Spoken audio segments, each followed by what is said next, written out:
If this is your first time visiting this channel, pause for just a moment before the story begins. Go ahead, hit that subscribe button. Drop a like if stories about real life, real emotions, and quiet moments that change everything resonate with you. Your support keeps this space alive. It allows me to keep sharing stories that don't rely on shock or noise, but on truth. Stories that remind us how unpredictable life really is, and how the smallest moments often leave the deepest marks. And today's story, it didn't begin with shouting. It didn't begin with heartbreak or conflict. It didn't begin with anything dramatic at all. It began on one of those painfully ordinary days. The kind you forget the moment it ends. The kind where nothing feels important. Until suddenly, everything is. That evening felt unfinished, like the day itself hadn't decided what it wanted to be yet. The sun hovered low in the sky, half set, brushing the clouds with tired shades of orange and gold. Not vibrant. Not breathtaking. Just gentle. Like it was easing itself out of the day instead of making a scene.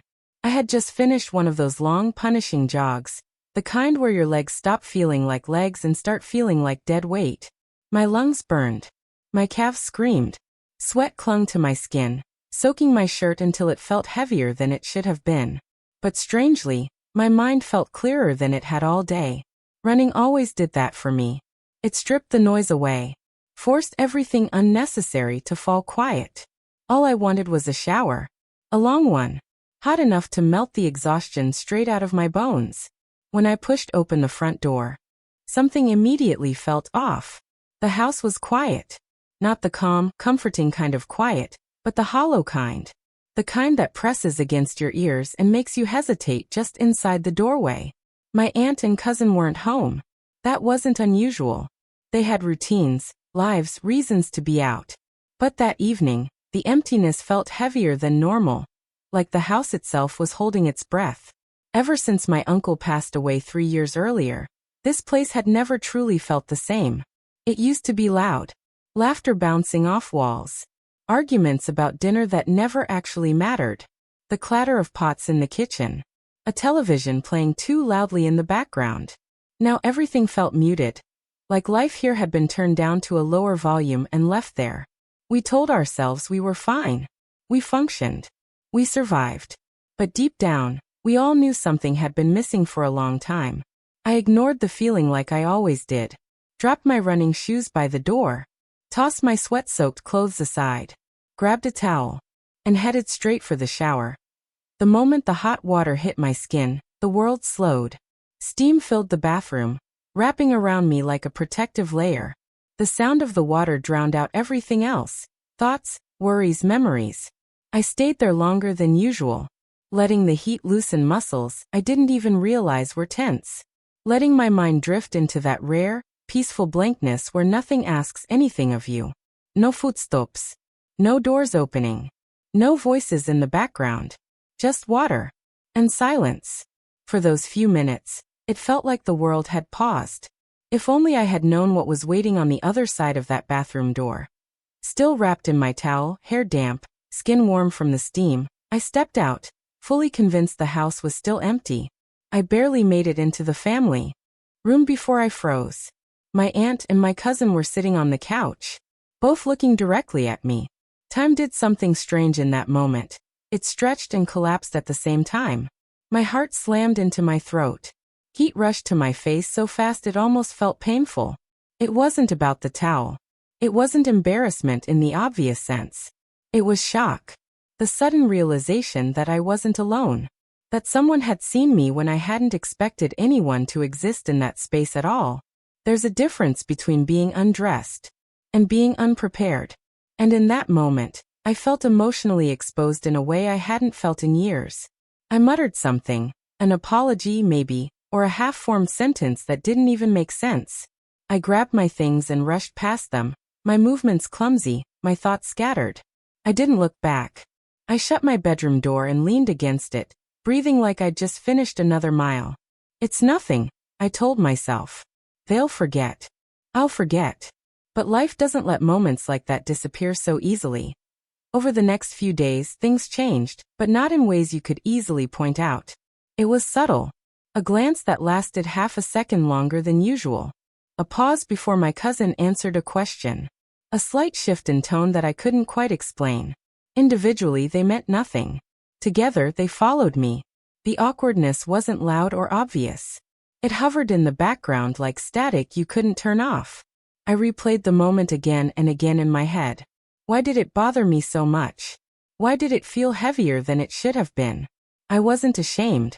I wasn't afraid. I was unsettled. And just when I thought things might slowly return to normal, life added another layer. One night, I was lost in an online adventure game.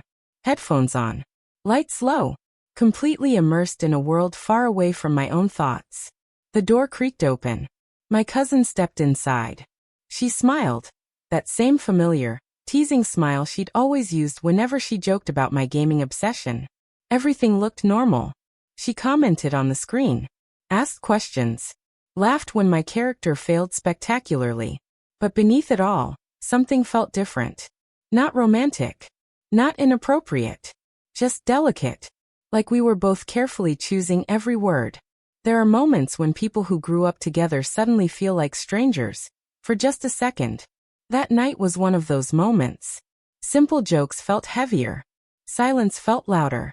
Neither of us knew how to acknowledge the invisible wall between us. So we pretended it wasn't there. Dinner conversations shortened. Laughter felt slightly forced. Everyone drifted to separate rooms faster than before. It wasn't anyone's fault. It was the ripple effect of one uncomfortable moment in a house already filled with years of quiet grief.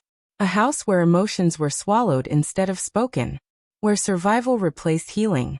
And life wasn't done teaching us yet. One evening, long after dinner, my aunt called me into the den.